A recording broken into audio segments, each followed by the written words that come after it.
Hello everyone and welcome back to the ISC Guide. Today we'll be covering the last unit of grade 11 psychology, which is unit 7, thinking, problem solving and creativity.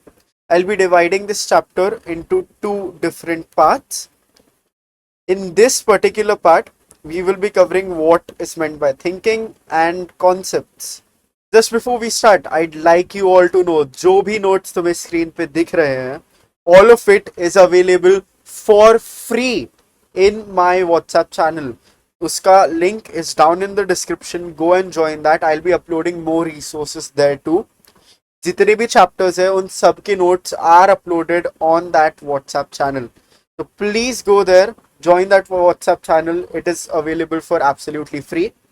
And अगर आप subscribe भी कर सकते हो जब वहां नीचे हो, लाइक कर सकते हो video, then that will be very appreciated because there is nobody else on the internet जो आईएससी साइकोलॉजी के लिए वीडियोस बना रहा है एंड ऑल्सो नोट्स भी प्रोवाइड कर रहा है. तो I would love if you could show some appreciation. तो let's quickly start with this. बहुत छोटा पार्ट होगा ये. The first thing we will be doing is thinking. Thinking क्या होती है? We all think all the time. नए नए thoughts आते हैं, we get new ideas. These are all a part of thinking. So let's see the definition.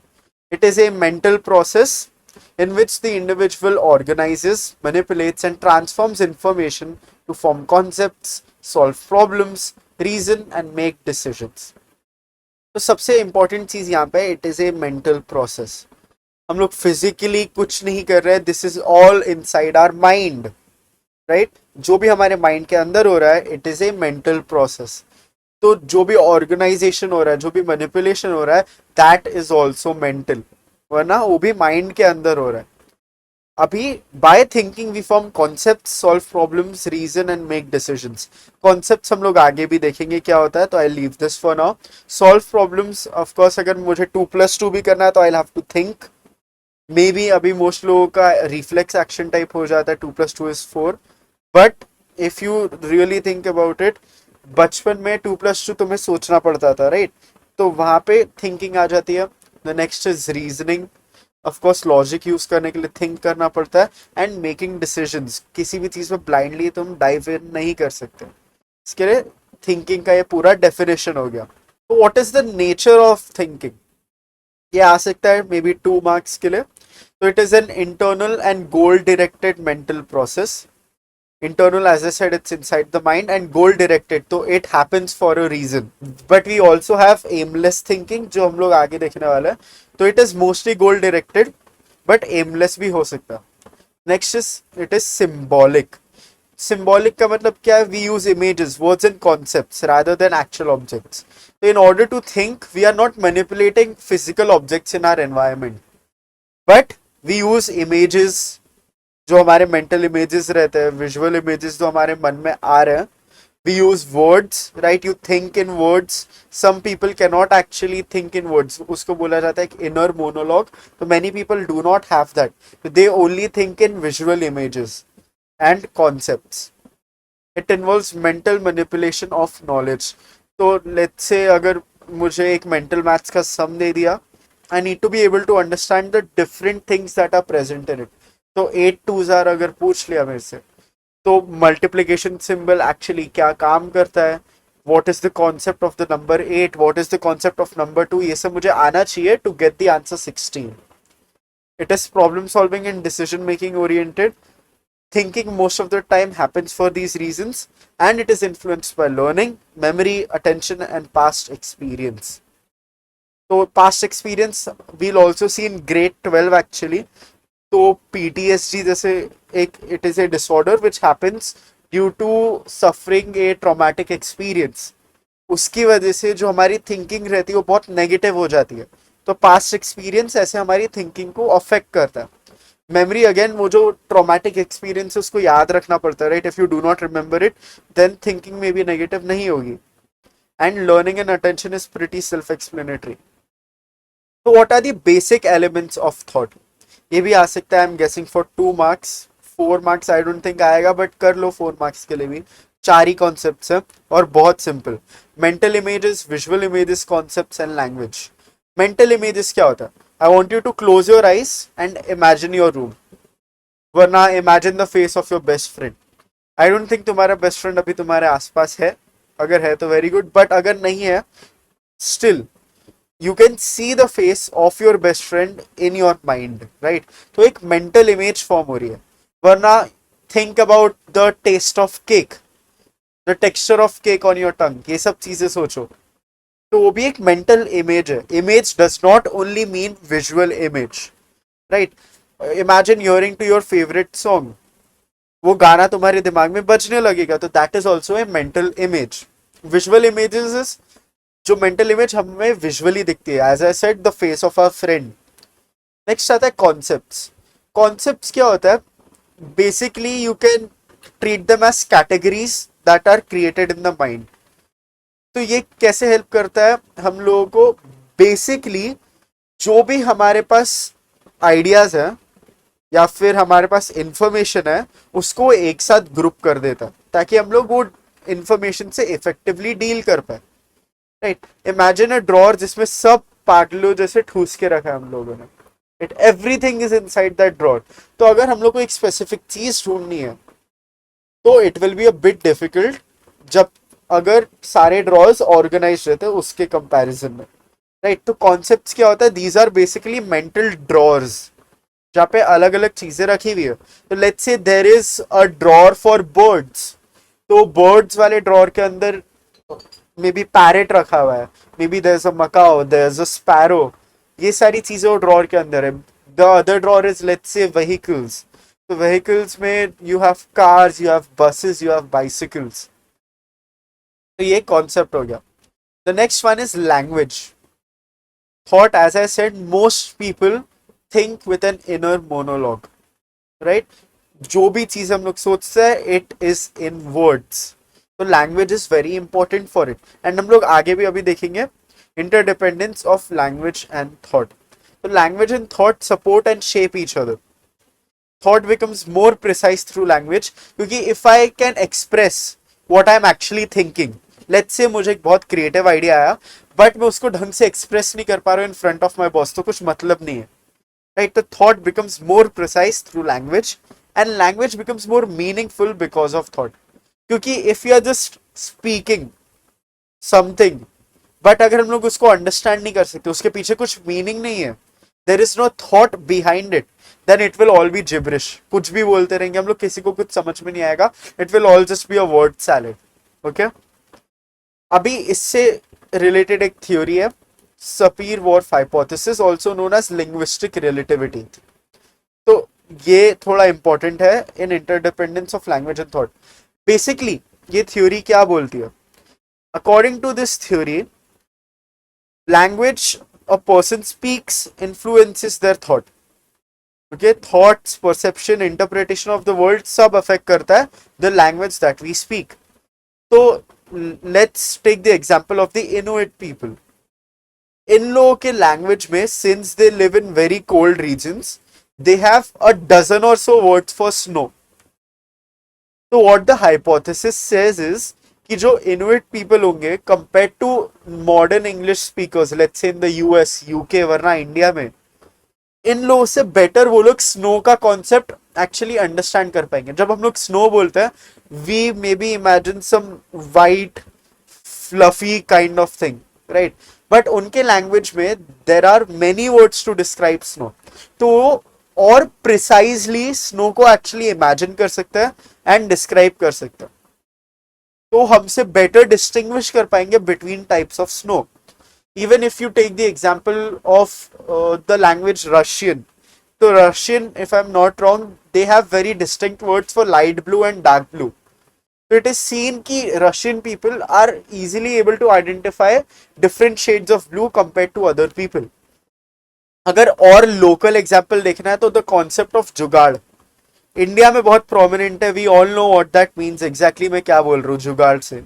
But if you go outside and you try to explain it, there are not accurate words to actually describe it, what जुगाड़ is.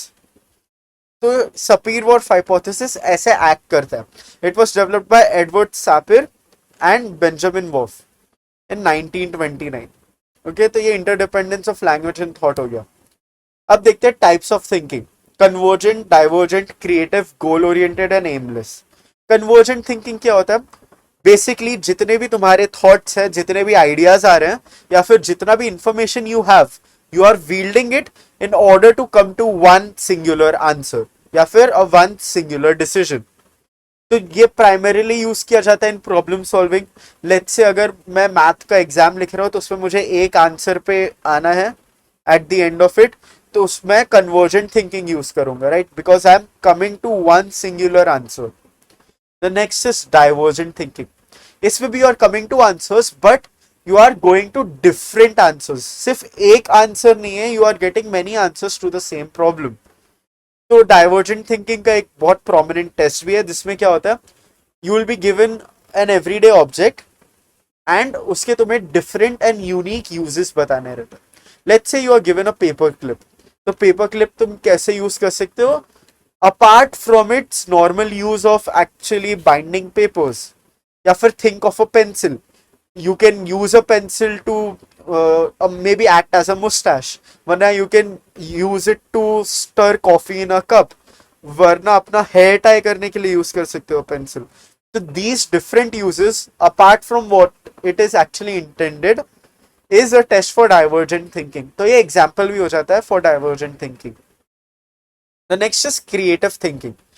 अभी do not get confused between divergent and creative thinking. Divergent thinking में भी you are coming up with different, flexible, imaginative and novel ideas, right?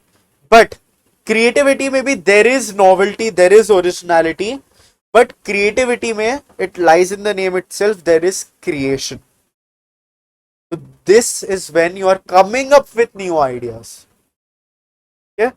जब एक कुछ नई चीज create कर रहे हो तब वहां पे क्रिएटिव थिंकिंग दिखती है।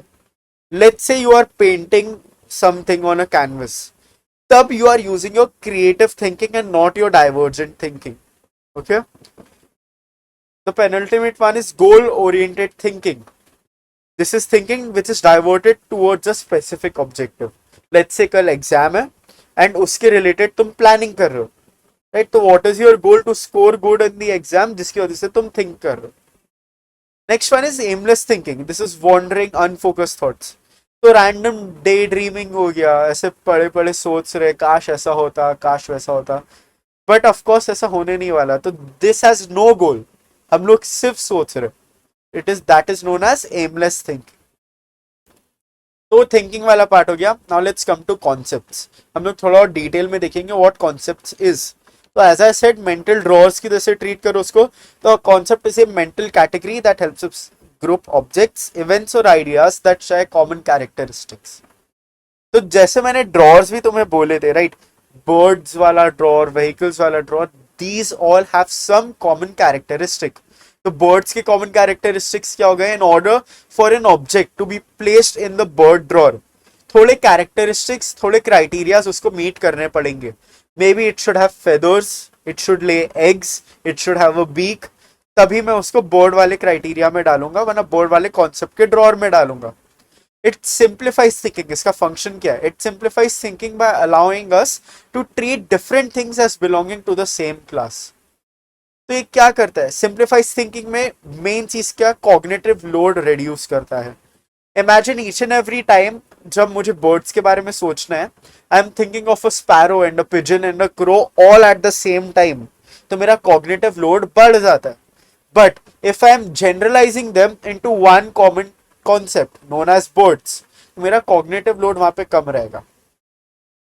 तो how do these concepts form? 4 ways में होता है। The first is through experience. We learn by interacting with objects. तो एक बच्चा है, he touches something and वो ठंडा निकलता है, या फिर it turns out to be hot, तो उसका वहां पे हॉट एंड कोल्ड का कॉन्सेप्ट डेवलप हो रहा है, राइट? तो लेट्स से अगर मैं फायर को टच करता हूँ तो that is of course hot, तो फायर किस कॉन्सेप्ट में चला जाएगा? हॉट वाले कॉन्सेप्ट में चला जाएगा। If I am touching ice cubes, तो कौन से कॉन्सेप्ट में चला जाएगा? कोल्ड वाले कॉन्सेप्ट में। Next is through observation. तो हम लोग जो कॉमन फीचर्स रहते हैं इन ऑब्जेक्ट्स, हम लोग वो नोटिस करते हैं।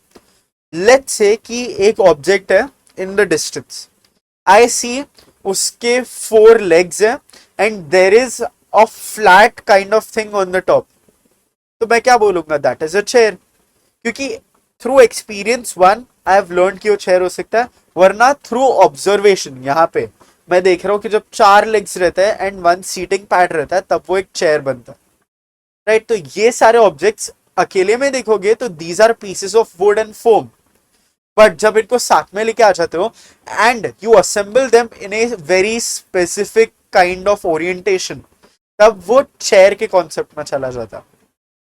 नेक्स्ट इज थ्रू लैंग्वेज, तो words help organize and label concepts. तो for example take the word fruit, fruit क्या रहता है, let's say normally fruit English में if you check the dictionary, a fruit is something that you can eat which is kind of fleshy and has seeds, ये plant से जो derive होता है। But let's say in some language a fruit means something which has seeds, बस it doesn't have to be fleshy, कुछ नहीं होना चाहिए, राइट। तो according to that logic in that language even a flower is a fruit, क्योंकि flower में भी seeds हो सकते हैं, right. That is why it is very important to have precise definitions also of things. तो language भी हमें help करता है in order to make concepts. तो फ्रूट का मुझे अगर डेफिनेशन पता है, I know what people mean when they say fruits, तब मैं उसको एक्चुअली कैटेगराइज कर पाऊंगा। वरना take the example of tomatoes, many people are debating on whether a tomato is a fruit or a vegetable, right. तो वो भी वहां पे कॉन्सेप्ट में डिफरेंशिएशन क्रिएट करता है। The next one is through categorisation. So this is basically classification of objects into groups. तो normally categorization क्या हो रहा है, categorization and concept में थोड़ा सा difference है। concept is जो आखिरी का end result है and categorization is the process. तो maybe we are using these three to actually categorize, right? वरना हम लोग को बचपन से ही सिखाया जाता है कि these are the things, कि ये सारे vehicles होते हैं। तो we are categorizing all the objects all at once and हमारा एक concept create हो रहा है। What is the importance of concept? As I said, reduce cognitive load. Second is aid problem solving and reasoning. तो concept कैसे help करते हैं? They apply rules and make predictions. तो अगर मुझे पता है there is a concept of things being poisonous, right? अगर मैंने movies देखी हुई है that things that glow in the dark and are neon green, तो वो poisonous हो सकती है। तो when I stumble across a mushroom that is glowing in the dark at night, तो मैं उससे दूर जाऊंगा क्योंकि अकॉर्डिंग टू मी वो पॉइजनस हो सकता है। Next is support communication. Concepts give meaning to words and language, जैसे मैंने बोला फ्रूट का, राइट। तो व्हेन आई से fruit everybody understands around me मैं किस चीज के बारे में बात कर रहा हूँ, राइट। या फिर अगर मैं बर्ड बोलता हूँ तो everybody understands what I am talking about. The last one is help organise knowledge. So these form the foundation of mental categories and schemas. Example, classifying people as friends, family, teachers, या फिर again birds, vehicles, ये सब क्या कर रहे हैं, अलग अलग जो मेरा नॉलेज है मैं उसको सिंप्लीफाई करके एक जगह पे स्टोर कर रहा हूँ, which is in the concept drawer. अब देखते हैं what are the types of concepts. Artificial concepts क्या होते हैं? These are clearly defined by specific rules, okay. बहुत स्ट्रिक्ट क्राइटेरियाज होती है, बहुत स्ट्रिक्ट कैरेक्टरिस्टिक्स होते हैं which the object has to meet in order to be placed in that drawer. So let's say there is an object which has 4 equal sides, तो तभी वो square होगा, और कोई भी क्राइटेरिया के अंदर वो स्क्वायर नहीं होगा। Let's say 2 sides are equal and बाकी दोनों sides unequal है, तो that is not a square, right? तो that is important. Another example that you can consider is prime numbers. Prime numbers तब होते हैं जब they are only divisible by 1 and themselves, और कोई भी अगर उनके पास factor हुआ, that means it is not a prime number. So these concepts have very clearly defined rules which must be fulfilled for it to be placed inside a drawer. The next one is natural concepts. इनके जो rules रहते हैं वो बहुत fuzzy रहते हैं and actually इतने ज्यादा स्ट्रिक्ट नहीं रहते, right. These are not rigid. तो बर्ड हो गया, तो बर्ड क्या, traditionally when we think of a bird we think of an animal which is feathered, which can fly, which has a beak. But at the same time penguins हो गए, ostriches हो गए, kiwis हो गए, these are all birds, but ये लोग उड़ नहीं सकते. तो a bird is a natural concept, क्योंकि जो बाउंड्री है is not that strict, right, the rules are not that strict. Third one is simple concepts. Simple concepts में क्या रहते हैं, in order to be placed into the drawer at least एक criteria meet होना चाहिए. ओके तो अगर मेरा ड्रॉर है ऑफ रेड ऑब्जेक्ट्स, तो उसमें मेरा एप्पल भी रखा हुआ है, उसमें लिपस्टिक भी रखी हुई है, everything red is kept in that drawer.